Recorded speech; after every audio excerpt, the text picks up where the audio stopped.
या मस्ती हो पार्टी की, या फिर खुमार हो त्योहारों का, आपकी हर खुशी में शुमार है स्वाद रसोई से का। नारी के अस्तित्व की खूबसूरत पहचान रसोई से दोपहर 2:30 बजे। इस कार्यक्रम के सह प्रायोजक हैं मेला डिटर्जेंट पाउडर और केक, जादू सा इसका घर घर है छाया। कुबेर मसाला, स्वादिष्ट जीवन चाहे हर मन। मिराज शुद्ध ऑयल सोप। मोती सन्स ज्वेलर्स, टॉक रोड और जौहरी बाजार, जयपुर में। लर्न बाय फन, बच्चों को ब्रिलियंट। यूं तो हमारे देश में आरटीआई कार्यकर्ताओं पर हमले की खबर या उन्हें जान से मार देने की खबर कोई नई बात नहीं है, लेकिन सूचना के अधिकार की अलख जब देश के किसी छोटे से गांव में जलती दिखे तो ये मेरा फर्ज बनता है कि उस दबी हुई सही, मरी हुई सही, उस आवाज को एक बार फिर बुलंदी दूं। मैं बात कर रहा हूं उत्तर प्रदेश के मेरठ के जानी थाना क्षेत्र के एक छोटे से गांव की, एक ऐसे गांव की जिसका नाम हम में से ज्यादातर लोगों ने कभी नहीं सुना और नाम मायने भी नहीं रखता। मायने ये रखता है कि इस छोटे से गांव के एक शख्स ने सूचना के अधिकार के तहत अपने गांव की एक राशन की दुकान पर चल रही कालाबाजारी और वक्त पर सामान न मिलने के खिलाफ उठाई आवाज। कहां बर्दाश्त हुआ दबंगों को। मेरठ की जानी इलाके में आरटीआई यानी सूचना के अधिकार का प्रयोग करने पर एक शख्स को मौत के घाट उतार दिया गया। दरअसल मेरठ की जानी थाना क्षेत्र स्थित एक गांव में सरकारी राशन की दुकान है। इस दुकान में राशन की कालाबाजारी लगातार की जा रही थी। इसी को लेकर गांव के एक शख्स ने आरटीआई के तहत जवाब मांगा कि आखिर उनका अनाज जाता कहाँ है और उन्हें क्यों नहीं मिलता।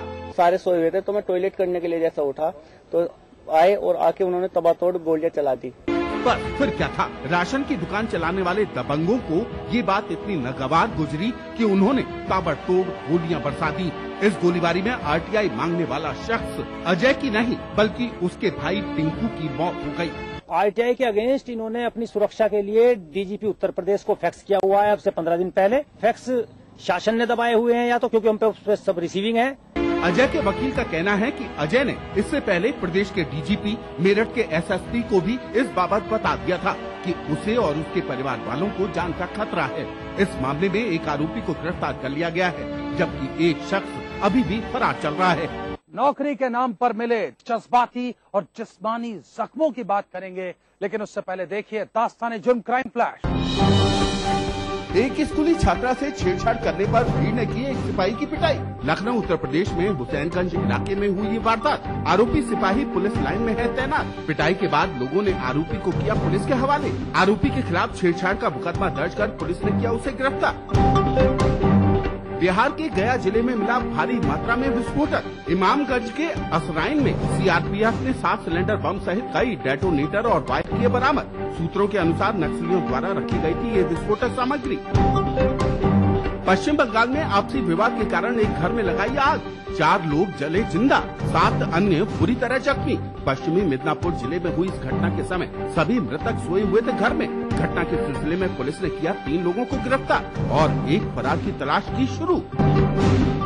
कभी कभी मुझे लगता है कि हमारा पूरा देश एक जंगल में तब्दील हो चुका है।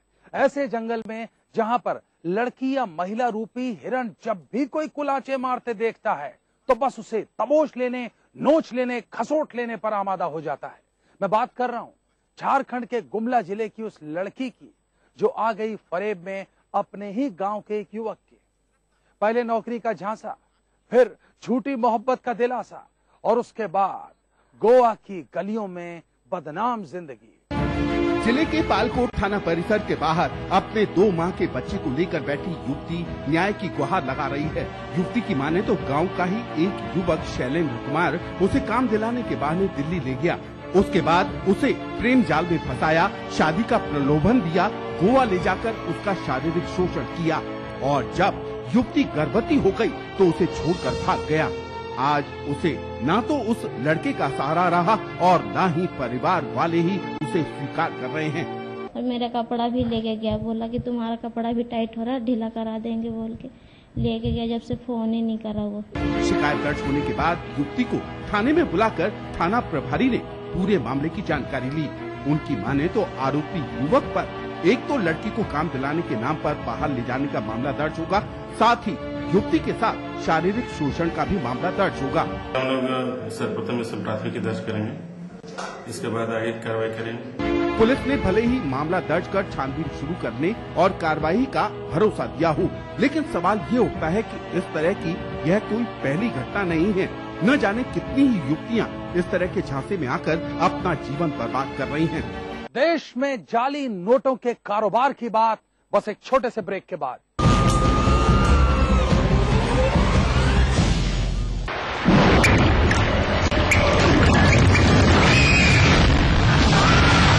सिमेंट जंग रोधक न हो तो जानलेवा हो सकता है।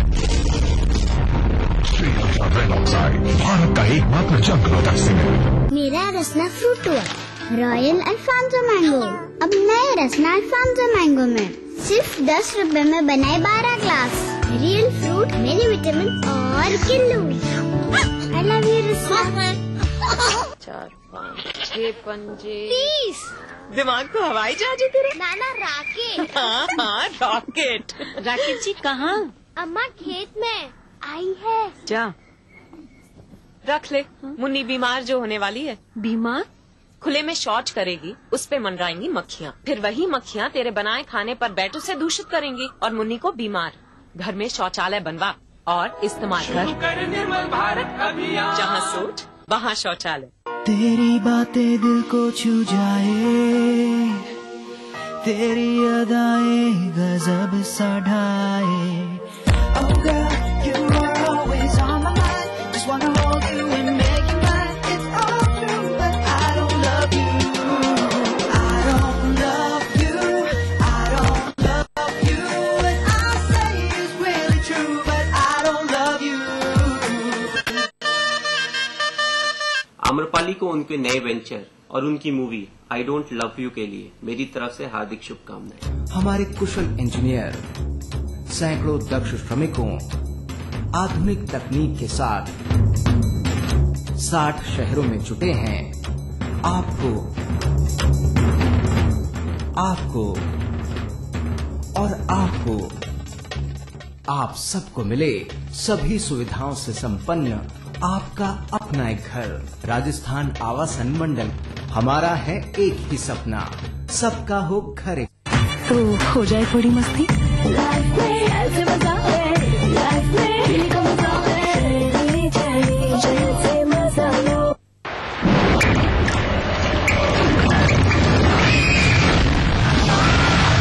सिमेंट जंग रोधक न हो तो जानलेवा हो सकता है।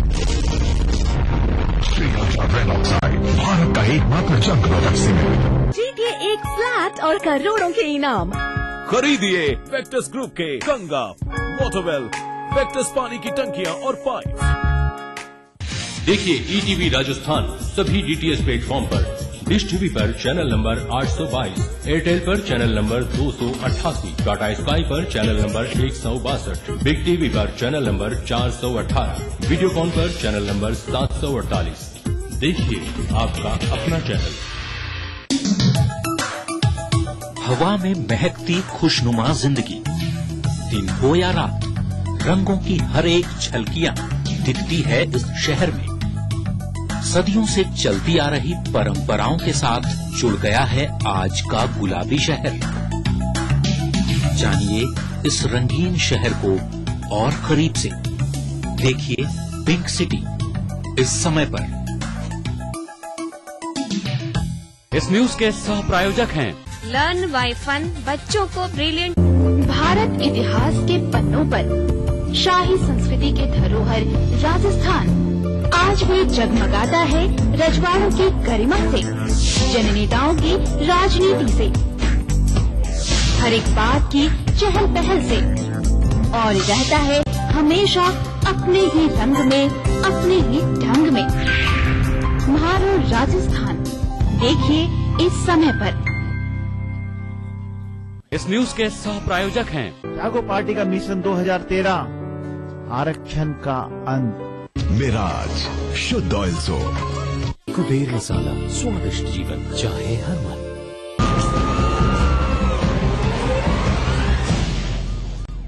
उत्तर प्रदेश में लाशें मिलना कोई नई बात नहीं, लेकिन वो दिन कुछ अलग था। एक लाश मिलती है, खबर अखबार में छपती है। एक शख्स लाश की शिनाख्त करने पहुंचता है, पाता है कि लाश का धड़ तो उसकी बहन का है, लेकिन गर्दन नहीं है। जब इस बेहद संगीन मामले की तफ्तीश शुरू होती है तो सामने आता है रिश्तों का एक बेहद डरा देने वाला रूप। पेश है उत्तर प्रदेश से ये खास रिपोर्ट। उत्तर प्रदेश के हाथरस जनपद में 13 नवंबर 2012 को एक महिला की सिर कटी लाश की खबर अखबारों में प्रकाशित होती है। ये लाश पड़ोसी जनपद अलीगढ़ से बरामद हुई थी। इस खबर को पढ़ते ही शंकरपुर इलाके में रहने वाला एक शख्स बेचैन हो जाता है। वो तुरंत इस खबर के बारे में अपने घर वालों को बताता है। दरअसल इस शख्स की छोटी बहन प्रीति अचानक अपने ससुराल से गायब हो गई थी। इस बारे में थाना हाथरस कोतवाली में गुमशुदगी भी दर्ज कराई गई थी, लेकिन प्रीति का कोई भी पता नहीं चल पा रहा था। ऐसे में अज्ञात महिला की लाश मिलने की खबर पाकर अनहोनी की आशंका में पीड़ित पक्ष मौके पर पहुंचता है। प्रीति की तलाश में अलीगढ़ पहुंचने पर जब उसके घर वाले लाश को देखते हैं तो उनके लिए सच्चाई पर यकीन करना बेहद मुश्किल हो रहा था। ये लाश किसी और की न होकर प्रीति की ही थी। प्रीति की हत्या बेहद नृशंस तरीके से की गई थी और लाश से सिर गायब था। गिरीश नाम का एक व्यक्ति है, उसने सूचना दिया कि उसकी पत्नी हाथरस में आई थी और यहाँ से गायब हो गई है। गुमशुदगी का मुकदमा दर्ज किया गया। उसके बाद 2 दिन बाद 13 तारीख को अखबारों में सूचना प्रकाशित हुई कि थाना जवां अलीगढ़ में एक महिला की सिर कटी हुई लाश मिली है। घर वालों ने वहां जाके देखा तो शिनाख्त किया और उसी महिला का शव होना पाया गया। इस जघन्य हत्याकांड से हाथरस पुलिस भी सख्ते में आ जाती है। इस मामले में थाना कोतवाली हाथरस में आईपीसी की धारा 302, 201 के तहत मुकदमा अपराध संख्या 693/2012 दर्ज किया जाता है। पुलिस अभी तक हत्या की वजह तलाश नहीं पाई थी। जिस तरीके से हत्याकांड को अंजाम दिया गया था, उससे इस मामले में गहरी रंजिश की आशंका जताई जा रही थी। लेकिन अगर ऐसा था तो लाश की शिनाख्त छुपाने की कोशिश क्यों की गई? दबाव के बीच हाथरस पुलिस इस मामले में कई बिंदुओं पर अपनी जांच की दिशा आगे बढ़ाती है। प्रीति के पति गिरीश से भी जानकारी ली जाती है। गिरीश और प्रीति की शादी फरवरी 2004 में हुई थी। गिरीश एक स्कूल का संचालक था और अपनी पत्नी के साथ उसके रिश्ते बेहद अच्छे थे। दोनों की जिंदगी एक सामान्य परिवार की तरह गुजर रही थी और उनका किसी से कोई विवाद भी नहीं था। फिर अचानक प्रीति की इतनी बेरहमी से की गई हत्या की असली वजह क्या थी? आखिरकार पुलिस को बड़ी कामयाबी मिलती है और उसके हाथ इस पूरे मामले के मास्टरमाइंड के गिरबान तक पहुंचते हैं। आखिर कौन था ये शख्स? पति के रूप में एक कातिल का चेहरा सामने आने के बाद हर कोई हैरान था। शादी के 8 सालों बाद गिरीश का अपनी ही पत्नी की हत्या का षड्यंत्र रचना किसी को समझ नहीं आ रहा था। दरअसल गिरीश की जिंदगी में प्रीति के अलावा एक दूसरी महिला भी थी। ये महिला गिरीश के स्कूल में शिक्षिका थी और दोनों के बीच अक्सर चोरी छिपे बातचीत होती थी। जैसे जैसे वक्त गुजरता जा रहा था, गिरीश और अन्य महिला के बीच निकटता बढ़ती जा रही थी। ये महिला गिरीश पर शादी के लिए दबाव बना रही थी और इनके रास्ते में सबसे बड़ा रोड़ा थी उसकी पत्नी प्रीति। नाजायज प्यार में अंधा गिरीश आखिरकार प्रीति को अपने रास्ते से हटाने का फैसला करता है और भाड़े के हत्यारों को प्रीति की हत्या की सुपारी देता है। इसके बाद से ही प्रीति की सुपारी लेने वाले उसकी हत्या का मौका तलाश रहे थे। 10 नवंबर 2012 को प्रीति अपने घर से एक नेत्र चिकित्सालय के लिए निकलती है। इसकी जानकारी मिलते ही बदमाश भी वहां पर पहुंच जाते हैं और प्रीति के अस्पताल से बाहर निकलते ही उसका अपहरण कर लेते हैं। बदमाश प्रीति को गाड़ी से हाथरस जिले की सीमा से बाहर ले जाते हैं और वहां उसकी हत्या करने के बाद धड़ अलीगढ़ जिले में फेंक देते हैं। लाश बरामद होने के बाद भी उसकी शिनाख्त न हो सके, इसलिए बेहद शातिर तरीके से सिर को दूसरी जगह फेंक दिया जाता है। कातिल अपने मकसद में कामयाब भी हो जाते अगर प्रीति का भाई अखबार में सिर कटी लाश मिलने की खबर पाकर जांच पड़ताल में न जुटता।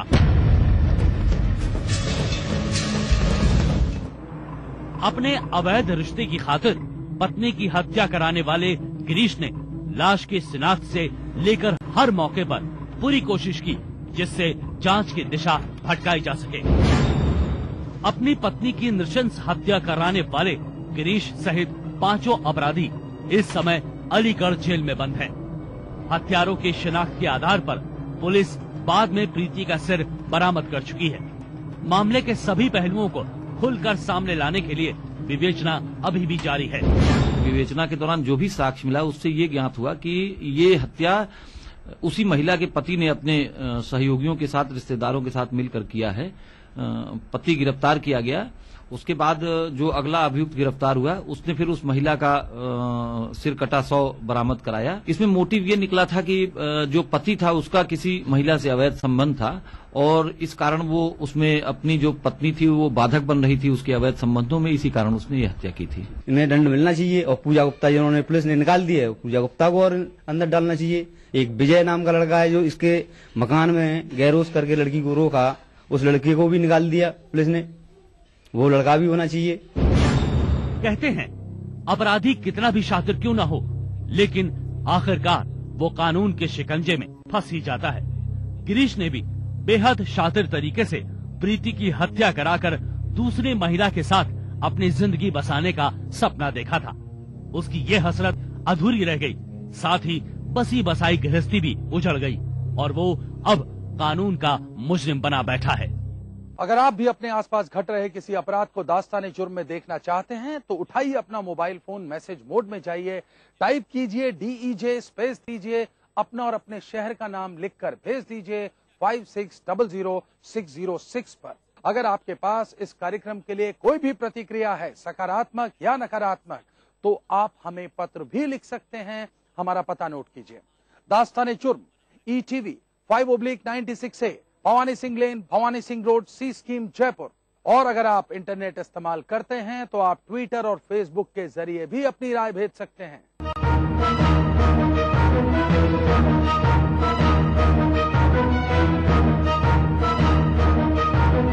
दास्ताने जुर्म के आज के सफर में बस इतना। इसी वक्त इसी चैनल पर फिर हाजिर रहूंगा, लेकिन वादा कीजिए तब तक आप सब रहेंगे सतर्क और होशियार।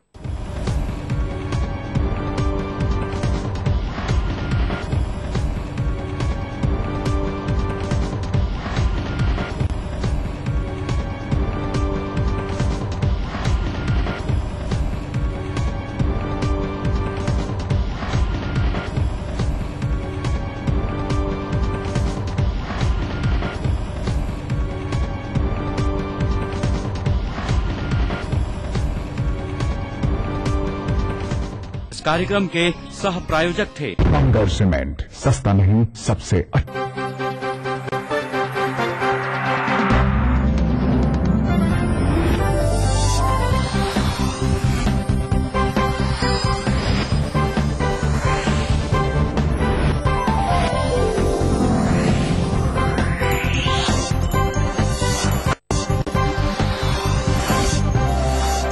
आप देख रहे हैं ETV राजस्थान।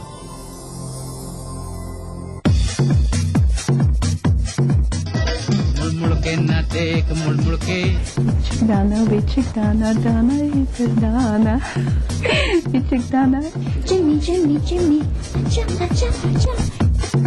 बॉलीवुड के 100 साल पूरे होने का जश्न विदेशियों पर भी छाया। बॉलीवुड का जादू देखिएगा इस बार ग्लोबल इंडिया में।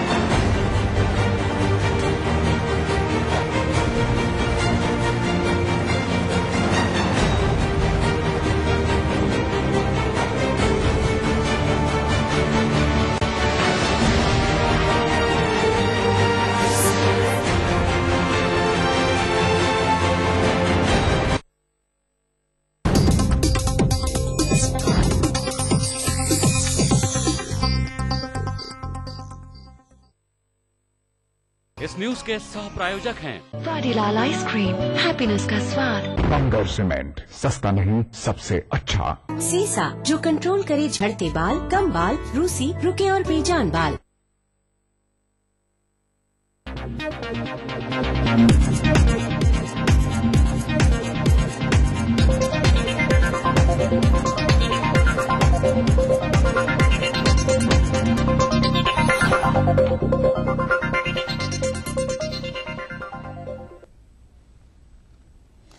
नमस्कार, अपनी सिटी में आपका बहुत स्वागत है। मैं हूं राजेश कुमार। एक नजर डालेंगे संभागों की बड़ी खबरों पर, जहां से सुर्खियों के साथ मौजूद हैं हमारे संवाददाता।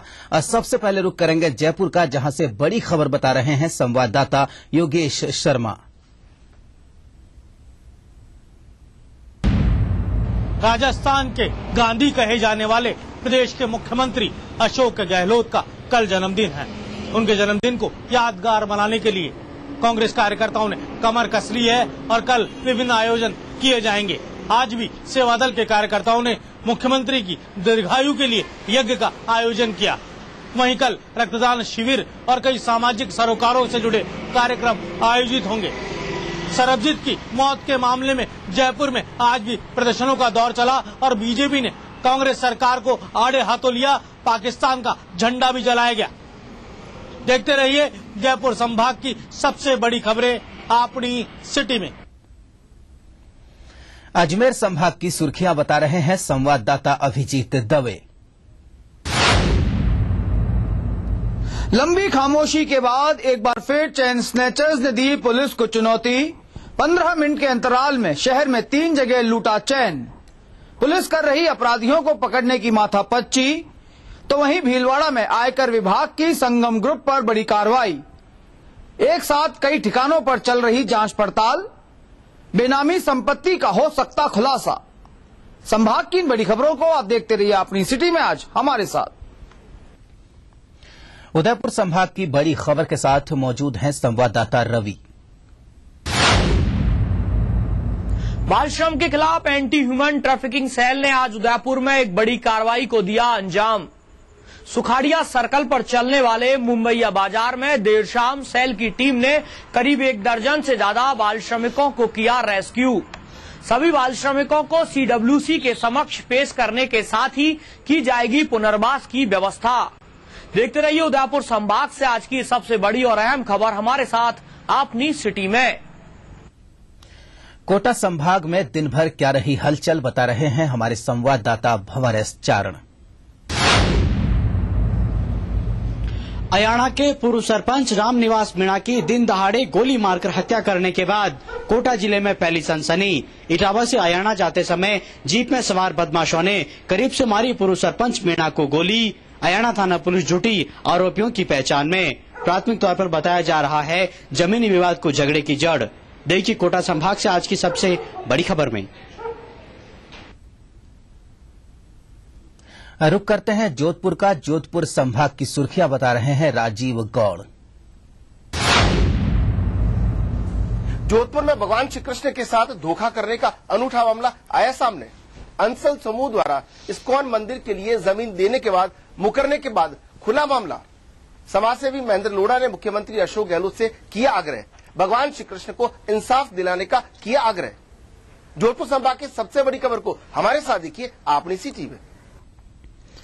बीकानेर संभाग की बड़ी खबर के साथ मौजूद हैं संवाददाता लक्ष्मण राघव।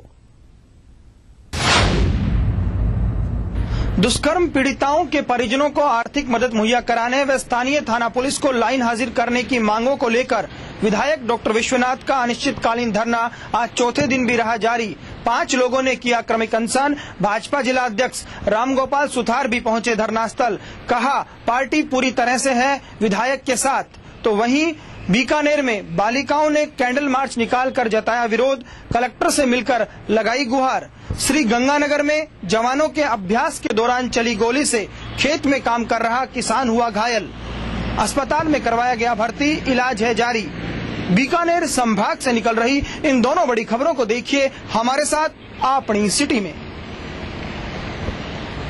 तो ये थी सुर्खियां जिसे बता रहे थे हमारे संवाददाता। अब शुरू करेंगे संभागवार खबरों का सिलसिला और सबसे पहले बात करेंगे जयपुर की।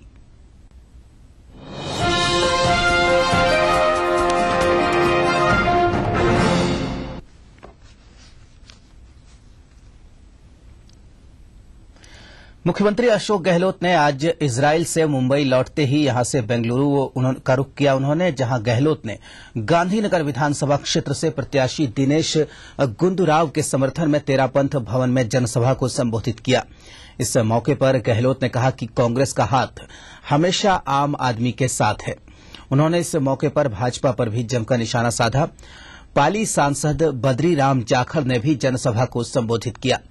बद्री राम जाखड़ ने कहा कि जिसकी कोई सेवा नहीं करता, राजस्थान में मुख्यमंत्री गहलोत उसकी सेवा करते हैं और राजस्थान की तरह पेंशन योजना शुरू करने के लिए कर्नाटक में कांग्रेस को जिताने की अपील की।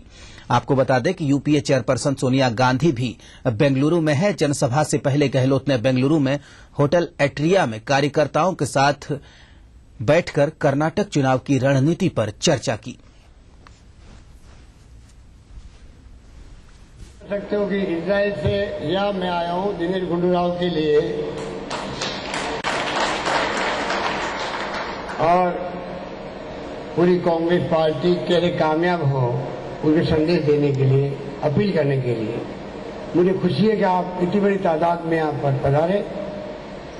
इस बात का प्रतीक है कि आपका प्यार, आपका स्नेह, आपका आशीर्वाद, आपका विश्वास हम सबके प्रति है, इसलिए आपने आना स्वीकार किया। इसके लिए मैं आपका धन्यवाद देना चाहता हूं। इस बात को स्वीकार करते हैं कि हमेशा प्रवासी राजस्थानियों का समर्थन, आशीर्वाद उनके साथ रहा।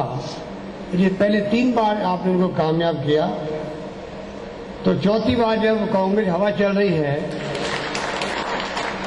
तब तो मैं उम्मीद करता हूं कि आप भारी बहुमत से इनको कामयाब करोगे, आशीर्वाद दोगे। मुख्यमंत्री गहलोत इजराइल की 7 दिवसीय यात्रा से आज मुंबई पहुंचे। गहलोत ने अपनी इजराइल यात्रा को कामयाब बताया और कहा कि उन्होंने इजराइल सरकार के मंत्रियों और अधिकारियों के साथ सिंचाई प्रणाली के बारे में चर्चा की। मुंबई एयरपोर्ट से गहलोत नंदगिरी गेस्ट हाउस पहुंचे। इस दौरान प्रवासी राजस्थानी भी गेस्ट हाउस पहुंचे और गहलोत को सफल यात्रा के लिए बधाई दी। साथ ही मुख्यमंत्री को जन्मदिन की अग्रिम बधाई भी दी गई। आपको बता दें कि कल मुख्यमंत्री अशोक गहलोत का जन्मदिन है। गहलोत कल जयपुर वापस लौटेंगे। इजराइल की यात्रा बड़ी कामयाब रही, बहुत ही अच्छे ढंग से वहाँ के सरकार के मंत्री जी के साथ में भी, वहाँ के अधिकारियों के साथ में भी सभी तरह से बहुत कामयाब यात्रा रही। बेंगलोर में वोट हैं, कांग्रेस पार्टी के पक्ष में हम समर्थन जुटाने के लिए हम लोगों से अपील करेंगे कि कांग्रेस को ज्यादा से ज्यादा वोट देकर जिताएं। सामाजिक सुरक्षा के संदेश के साथ प्रदेश कांग्रेस कमेटी मुख्यमंत्री अशोक गहलोत का जन्म दिवस मनाएगी। प्रदेश कांग्रेस कमेटी के महामंत्री पुखराज पराशर ने बताया कि कल सभी पदाधिकारी और अग्रिम संगठनों के नेता एक साथ मुख्यमंत्री आवास पहुंचकर मुख्यमंत्री अशोक गहलोत को जन्मदिन की बधाई देंगे।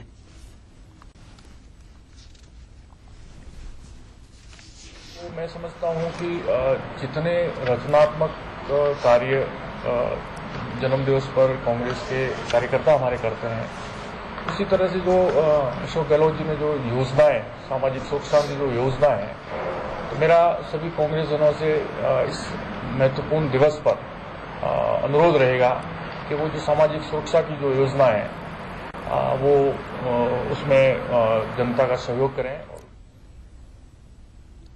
राजधानी में आज प्रदेश कांग्रेस सेवा दल के कार्यकर्ताओं ने मुख्यमंत्री अशोक गहलोत की लंबी आयु के लिए यज्ञ का आयोजन किया। श्री विद्युत मंडलेश्वर मंदिर में हुए इस यज्ञ में सेवा दल के पदाधिकारियों और कार्यकर्ताओं ने आहुतियां दी और मुख्यमंत्री की लंबी आयु की कामना की। इस मौके पर सेवा दल के मुख्य संगठक सुरेश चौधरी ने बताया कि मुख्यमंत्री अशोक गहलोत कांग्रेस जनों के नहीं बल्कि आम जन के भी चहेते हैं और इसलिए उनके जन्मदिवस से पूर्व उनके स्वस्थ जीवन